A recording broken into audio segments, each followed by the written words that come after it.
1, 2, black sheep, donkey, purple. When the kids are counting sheep.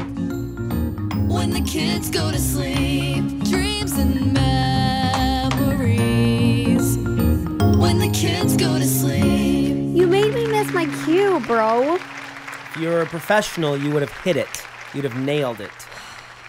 Ouch. Ouch. Owie. Stop. Okay, welcome to the podcast. It is When the Kids Go to Sleep right here in Los Angeles, California at Maker Studio.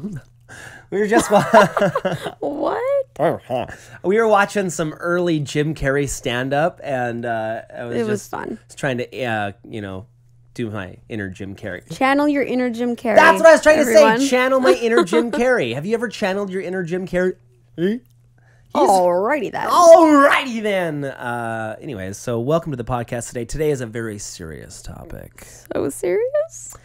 This is the Apocalypse Podcast. Apocalypse Podcast. Apocalypse Podcast. Wait, Jingle, what? jingle. You Yeah, left me yeah, hanging. yeah.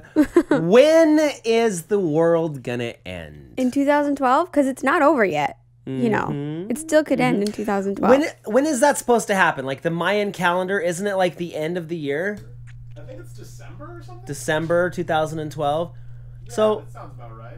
Around the holidays. we should have done a little bit more research on this. But apparently the Mayan calendar ends December 2012. And a lot of people think that maybe, it's like the Mayans are like, we will not even be around, when they made this calendar. So like, let's just quit in 2012. Well, we're actually here in 2012. And so then, a lot of you have probably seen like, there's like a Shock Top, that beer has like a commercial where the world is ending. Is that right? Have you seen that, Blake?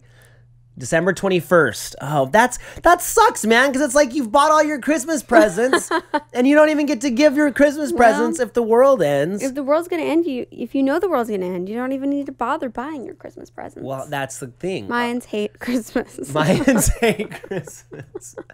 So I'm not going to get you anything until December 22nd. I'm going to save some money. Okay. Okay? That's usually what you do anyway. Wait, I mean, you don't get yours till December 24th, so you even have a couple days. That's think about it. that's like a tradition that I have that Colette hates about me. I hate it. You can't go on Christmas Eve to go Christmas shopping for everyone on your list. But there's something You cannot about do that. That is not thoughtful. Listen, woman. It is not. I mean, I usually have some of the presents before that, but there's something about, especially if it's snowing, because we always go back to Idaho for Christmas. There's something about going out on Christmas Eve, and there's just like a hustle and bustle about it, and everybody's out. even and about. 2 days before Christmas Eve, like the 23rd or the 22nd. Like to shop on Christmas Eve. But that's when we're doing family stuff. She always wants me at home, but it's like that's when I'm out at the Seriously. bars and like hanging out with all my buddies. Oh, with the hustle and bustle, But no, like I remember, I don't know. I think my mom and dad, they used to always like do one last like little shop. I think I might get it from my dad. I don't know. He likes to go out on Christmas Eve. It's called procrastination. I just like being out with everybody else who's like doing some last minute shopping. Anyways, we're talking about the world ending, not Christmas. Okay, so couple things. If the world is ending December 21st, 2012, then see you later. The world's not ending.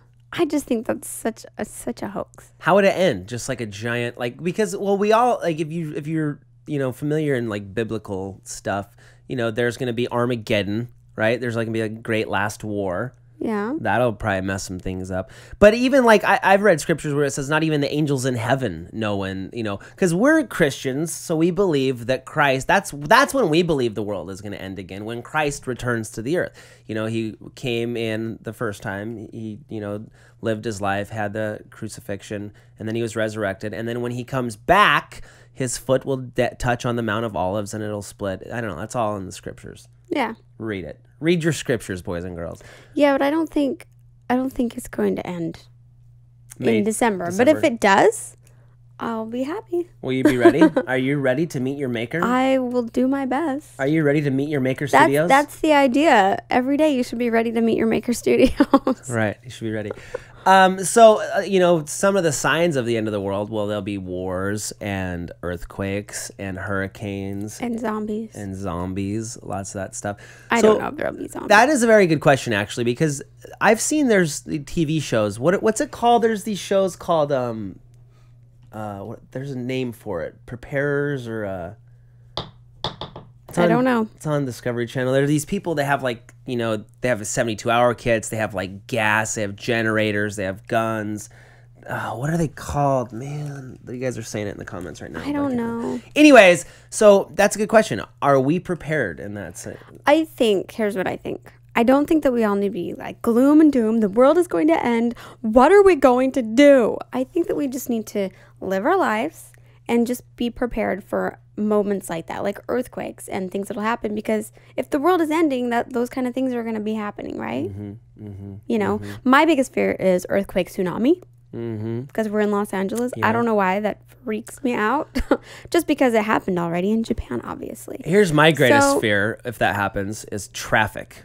Yeah. Because living in Los Angeles, if something like that happened, if a really big earthquake happened in LA and they're like, okay, there's this big wave, there's this big tsunami, and the news is like, get out of Los Angeles, there is no way in heck you're going to be able to get out of here. It is like when we left for Christmas 2 years ago, it took us 2 hours to drive 50 miles just because of the traffic.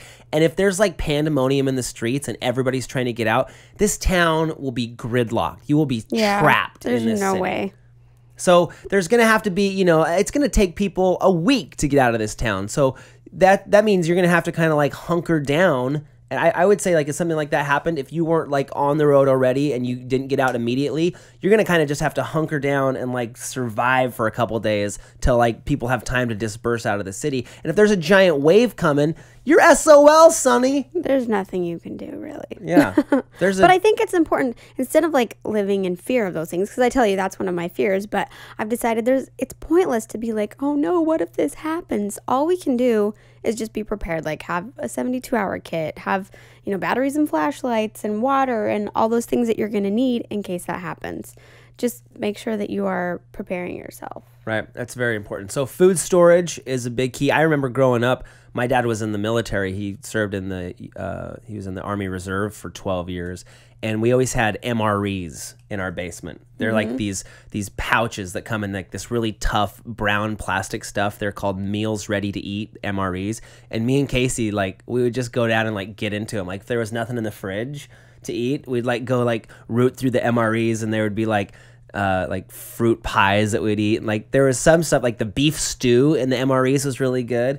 And we just kind of like pick through those and like find the stuff we like. There was like, there's a piece of candy in every one of them. And some of them were like dried fruit. They were really gross. But there was some that had like these peanut butter cups in them, and we'd like root through those and try to eat them. But you should have something. So whether it be a 72-hour kit, food storage, extra batteries, that's what scares me, is the electricity going out. What if there was no power? No power? That means no internet. No internet. That means no podcast. No Twitter. What Twitter. do we do? So we are prepared in a sense that we do have a few 72-hour kits. I have guns. I think that self-defense is very important to me, because as far as like crime and looting, people are going to it's going to be kind of like pandemonium in the streets. I feel like people are just going to be taking what they need. Yeah, well, I don't know. I mean, all this stuff depends on like what happens. I think it's just... Let's do a scenario. Okay, so let's say that in Los Angeles, like right now, heaven forbid, there was a 7.5 earthquake, and it like really Which shook it could things happen. up. And let's say the power grid goes off. Say there's no tsunami wave, but like there's no power because it's all destroyed, and it's going to be like, experts are saying it's going to be like 3 weeks before they can get the power on. You know what I'm saying? And well, hopefully we have gas in the car. We can just go. Buildings are crashed. But like, what if like, like the 405 has collapsed? Like, what if there's no roadways out of here? Then what do we do? Well, then you'll be really grateful if you've prepared and you have a 72-hour kit, or if you have food storage. You can just hang out in your apartment. And we're blessed to live in California where it's not 20 below zero outside, so we don't have we'd to be have, okay as far as the elements. Like we wouldn't freeze to death or we wouldn't burn up to death Right. because it's pretty good weather. But, you know, I would say like the grocery stores would probably be, you know, stripped bare. There would be nothing, you know, hopefully like national aid would come in, but like there would definitely be a couple of days where you'd kind of have to fend for yourself. And that's why it's important to have like, you know, food storage and stuff like that. And you also want to be prepared, you know, if you own a gun, you want to know how to use it. So in case people are trying to loot you. That's true. I mean, that could happen. Let's be honest. I mean, it sounds like a movie. It sounds like we're like, and then people are going to steal from you and the buildings are going to collapse, but it could happen. That's why we have spikes set up on our door. So if somebody tries to break in our door, we're like Swiss Family Robinson. These spikes shoot up and it'll stab you in the face. Yeah. So don't try to come loot us at our house. No looting the shittards. Well, that is kind of, you know, I mean, if this did happen, if something like that did happen, that's a reasonable, you know, concern to have living in Los Angeles. This is one of the biggest cities in the entire world. And when you have a large amount of people, you know, you're going to have some bad people that are, you know, coming and trying to like take stuff that's not theirs. And, you know, a handgun might come in very handy in those situations. You never know. Or we might just all be shooting each other in the streets. I think it's This is important. a grim topic. I know. Well, I think it's important. The message we want to get across is it's important to be prepared. Don't have the idea of gloom and doom and everything's going to, you know, we're all going to die or whatever. But just be prepared for things to happen and don't be naive that, oh, that's not going to happen ever. Because then what if it does? Yeah, then you're one of the people that are going to have to start looting, and I might have to shoot you I know. if you try to come Don't loot loot, me. guys. So say there was an earthquake and you were running out of the house and you could only grab one thing. What's the one thing that you would grab? Well, minus our family. Yeah, so you got all the children tucked away under your arms and you could like grab one thing with your teeth. What would you grab? My debit card. That's why it's important to have cash, you know, because if electricity is down, your debit card is going to be worthless. If they can't run it through the little machine, you know, it's going to go back to like a cash gold kind of system. Yeah, I know. I just kind of think like, well, you would need money to try to buy stuff, but then if everybody's looted everything, money's not going to be worth anything. So I don't know. Yeah. Gloom and doom. I'm gonna die. But I would say, like, as far as having a 72-hour kit and having food storage, it's probably also a good idea to have a stash of cash on hand. Yeah. You know what I mean? Don't just rely on checks and debit cards. If you had, you know, like $1,000 emergency fund or like $500 in a shoebox or something, that might be helpful to have. I think, okay, aside from, you know, I'm running out the door, it's gloom and doom, earthquake, whatever, grab my kids, got a 72-hour kit on my back. The one thing that I would love to grab, if possible, were like all my journals. Yeah. Because I can't get that back. Or like, you know, what I mean? birth certificates, like important documents. But see, like you can reorder your birth certificate, or you can find that again. But like my journals that I've written, handwritten journals, I'll never get that back. Or like, well, we're great to have the internet now, so we have like all of our pictures online. But like baby pictures of the kids would be great. But once again, if I just have my kids and they're alive, then we're good. Question. Idaho versus LA, which is safer? Idaho. Yeah, if there's like, you know, Armageddon and giant earthquakes, I'd much rather be in Idaho because A, there's a lot fewer people, which is just a lot less trouble in my mind. You know what I mean? Right. Like less people infringing on you, trying to like take the resources that you need for your family. So that's like, I hope this giant earthquake happens. Like, that's why we got to get back to Idaho for Christmas before December 21st. True. We're going to be in Idaho on December 21st. Yeah, so if Armageddon happens then, we'll be in Idaho, so we won't have to worry about all these things. Well, wait. So if Armageddon happens, it will happen in Idaho Brett, too. we'll leave you the keys to our house. You can just come loot Brett our house. will loot your house. In LA here. Okay. If you need any supplies. Oh, this is an interesting topic. Yeah, it is. So I would say like per capita, you know, in Idaho, everybody has guns.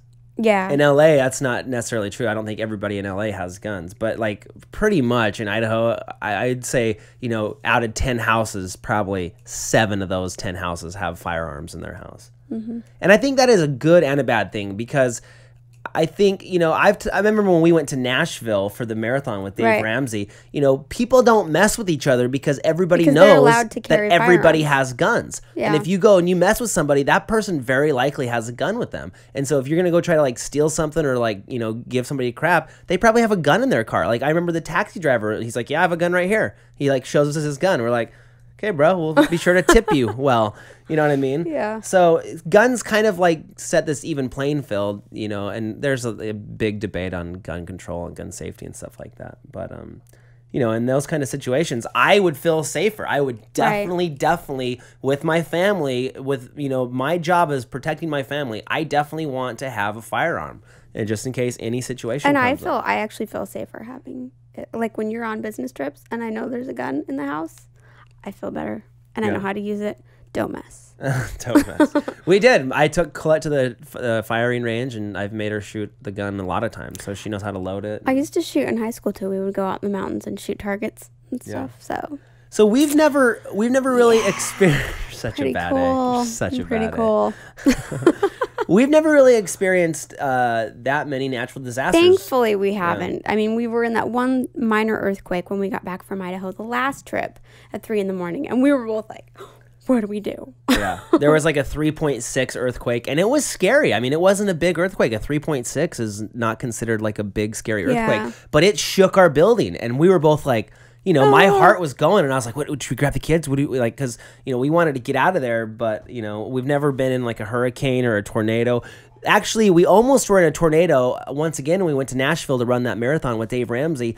The airline lost my luggage, so we went to the mall to like buy stuff. And when we were at the mall, And like within like 5 minutes, all of a sudden the sky was like black, dark. just went And black. I'm like, what is going on? And then I go into Forever 21 and they're like, oh, I'm sorry, we're closing our doors because we're going down to the tornado shelter. And I'm like, what? They in the mall in Nashville, they have a tornado shelter, and everybody was going in down. all of the public Yeah. buildings in. That's Tornado Alley, if any of you live in that section. And even like a car got picked up Scary. and thrown like 50 yards, like a mile from where we were at. So we were close to a tornado, but you know, those things kind of bounce around. So like we never saw it, but we just saw the skies turning black. Yeah, it was interesting though because I went into the next store and I was like, they're going down to a tornado shelter. Should we be doing that? And they're like, oh no, I think that it's okay.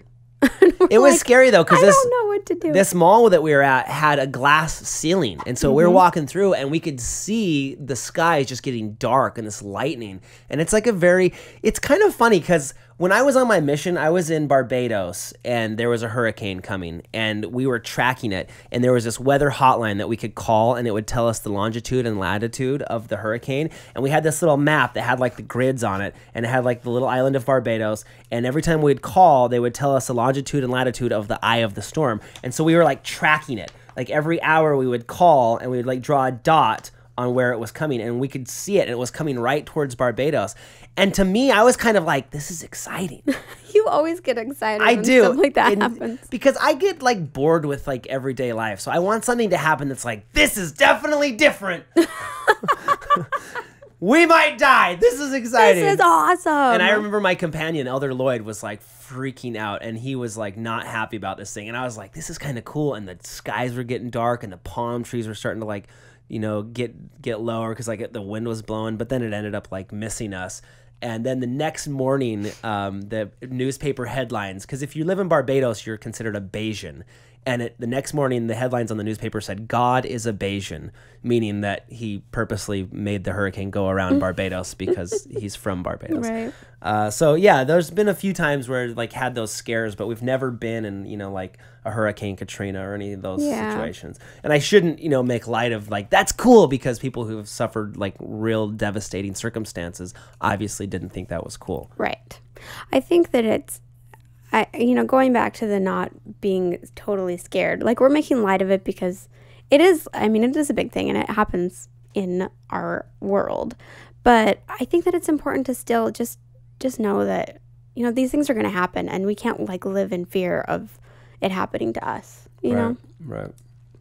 Anyways, that's all I had to say. Wildfires. That's what we have to, in Idaho, there's in a lot of wildfires. And we do have earthquake risk, but So one thing that's interesting that the kids have been learning at school is in in case of a earthquake, they've actually taught them like kind of a different technique. Instead of getting underneath the table, they say to get next to the table, because if something falls down on the table, there's like a graph or something where they show. It was actually a study done by this. I'm sorry, I can't remember the name of him, but it's called the Triangle of Life.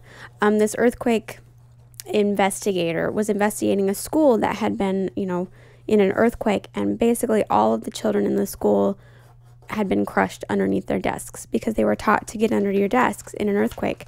But the impact, of the earthquake, the whole building just kind of went down like a sandwich and just smashed everyone. But he noticed that there was a little pocket of space next to the desk, and he called it the Triangle of Life. So if the children would have, got down next to their desk or laid down next to their desk or gotten a ball next to their desk, they would have possibly survived because, things come down and then they fall.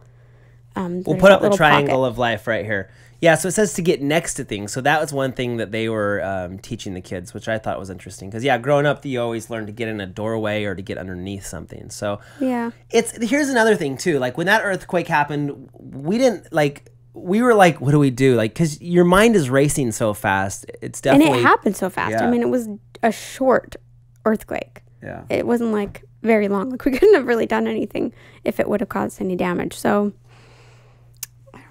I would say just love one another, When these things happen, don't go steal stuff that's not yours. Just go ask nicely. Say, excuse me, we're thirsty. We haven't had any water in 48 hours. Can we borrow some of your water? Can we borrow some of your water? Yeah. You're so funny. Yeah. I think, too, I kind of have the attitude that it's like, you know what? Whatever's supposed to happen is going to happen. And if I die, I die. And I'm just going to do the best I can to not die. But that's just part of life. Yeah. So just be prepared, remember your drills, and that's one thing that we're going to start working on with the kids a little bit more, is making like a fire safety plan in where we live, and make a plan so that we all know when a fire alarm goes off, this is what you do. A place to meet. Just so you can have some type of like, when something happens, it's like, oh, don't panic. This is what I'm supposed to do. Let's do it. And then, if you're doing your best, then whatever happens, happens. Yeah. I was thinking, I was like the other day, I was thinking, yeah, man, if a big earthquake or something happened, there's no way we're going to be able to get out of this town because of the traffic. And I thought, I could probably rig up the kids, like little trailer that we pull the kids behind on the bikes. And I'm like, we could all get on our bikes and we could get out of town on our bikes. Like, Suntard could ride his bike, and then we could fit Princess Tard, Baby Tard, and Rock Tard all in that little trailer because we reinforced it since Blake broke it.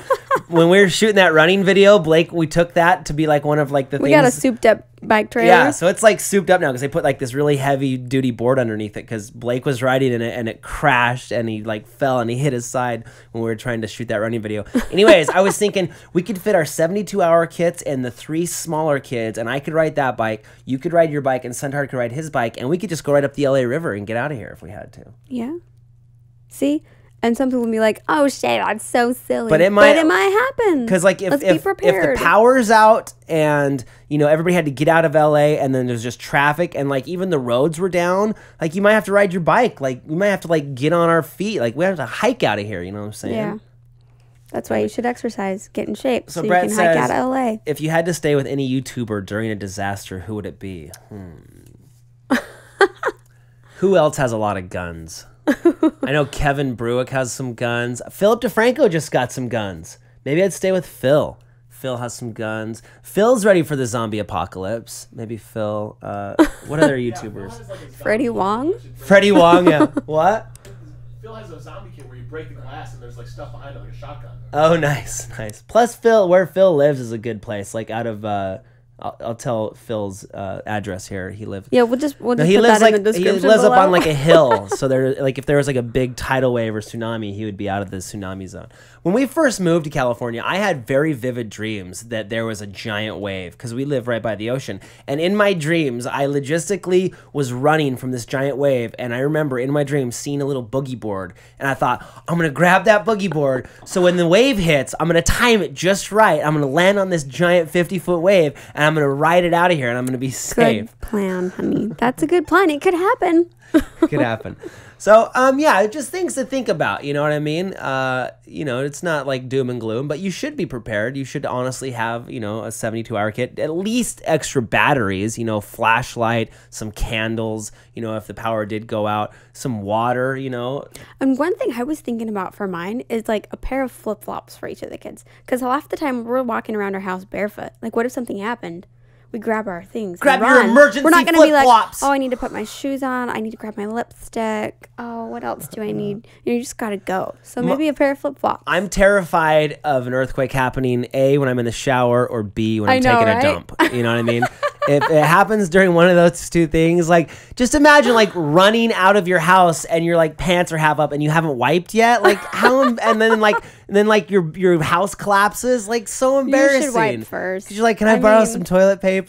It's And better I know this is awkward, but, or, like, if you're totally naked, you're in the shower and, like, and you have to run out with a towel. Like, I want to be, like, getting ready to go hunting right before an earthquake happens. So I like have all my gear on, maybe I'm like midway through the camo application on my face and then the earthquake happens and I can run out and I have my Rambo knife and my handgun. Then I'll be ready. That's a good question. Does the media exaggerate disasters?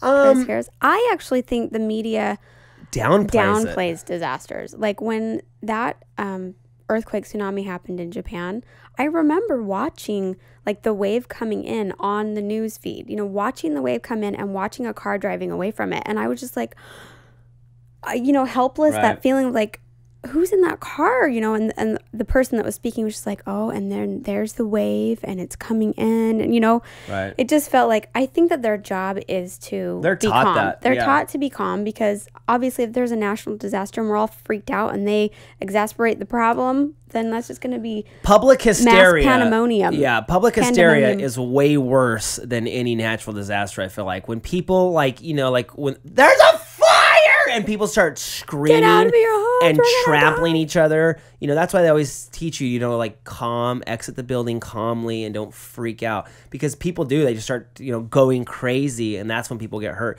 Yeah. So I feel like I think it's important that they do that. I think that Yeah. you need to remain calm when things are happening, because the media definitely exaggerates other things that are ridiculous. But for instance, I was the same thing, when those tsunamis in Japan, I was like, what do you mean? Like, yell, like, watch out. I remember seeing that on TV and it was so scary. yeah, it was awful. So I hope that we're never in a disaster like that. But you know what? It could happen. So It be could prepared. happen. Be That's prepared the Scout motto. and just live your life. Be prepared.